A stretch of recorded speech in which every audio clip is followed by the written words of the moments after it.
بسم الله. اليوم جاي نبني لكم طريقة جديدة باش نقيو البلاطو تاع الزواوش. كيفاش نقيوه؟ نشوفو كيفاش راه موسخ. اليوم طيور الزبرة عندنا، كيفاش نقيو لهم البلاط تاعهم. تبعوا معانا نحيوه بهادو الريطاكين المعروفين. دوك نوليو لكم. بعد ما نحينا البلاط تاعنا كيما رانا نشوفو فيه الاوساخ، انا بعد صح استعملت شوية. نجيبو أداة كيما هكا او اي عفسة تقدر تكواسي باش يكون لكم نجمعوا في مكان ونولي لكم. اذا بعد ما رجعنا لكم هاوليك جمعنا في مكان واحد، نكونوا حضرنا كيس من قبل. نرفدو ونديرو في الكيس يورما، نرفدو ونديرو في الكيس. بعدها نكونوا عندنا قارورة كيما هذه تاع الجبل، نرشو كامل المنطقة هذه. اذا كما قلنا لكم عندنا قارورة نرشو كامل المنطقة هذه. توقفت عن العمل، نعود لك. إذا كما راكم تشوفوا هذه فيها محلول ماء وجافيل، ماء وجافيل. نرش كل المنطقة، نضيف لها الماء على باش لأن ندير هكذا حتى الماء يأكل كل شيء والجافيل. الآن نحضر فرشاة أو شيء.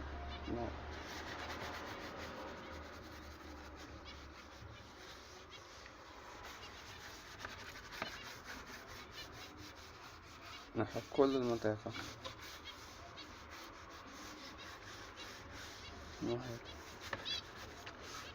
مثل ما تشاهدون.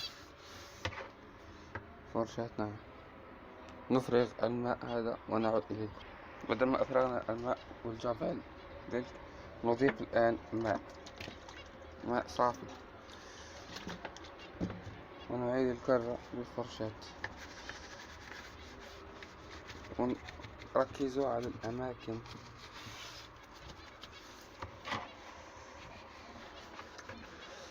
كل شيء حكوها جيدا.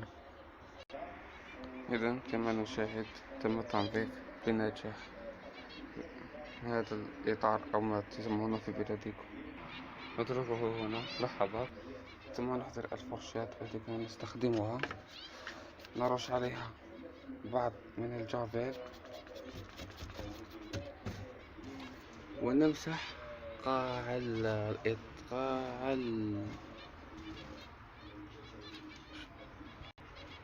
قاع الكاجو مثل ما نشاهد. لا تشاهدون، أرجو المعذرة. الآن تشاهدون نمسح كل القاع. احذروا ملابسكم.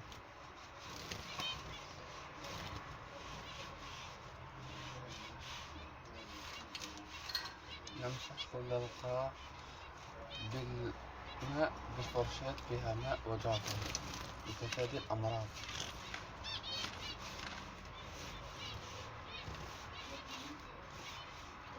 وإن جفت لا بأس أن تعيدوا رشها بالماء والجافيل.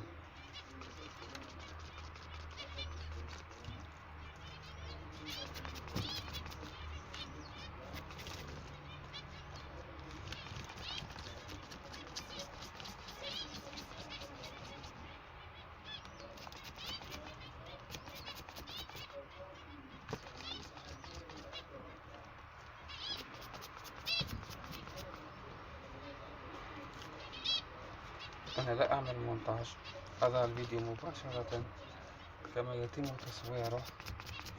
أضع القليل من الماء والجافيل وأمسح كل القاع السياج جيدا.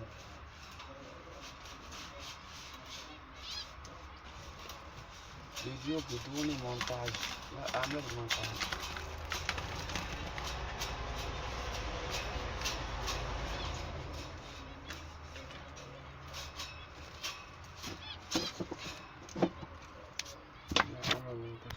الآن بعد أن تم التنظيف من الأسفل نحضر الطبق الخاص بالشباك ونضعه في مكانه. وبهذا نكون انتهينا وتم تنظيف القفص بنجاح. هذه أضع فيها البيض. بالنسبة للفراخ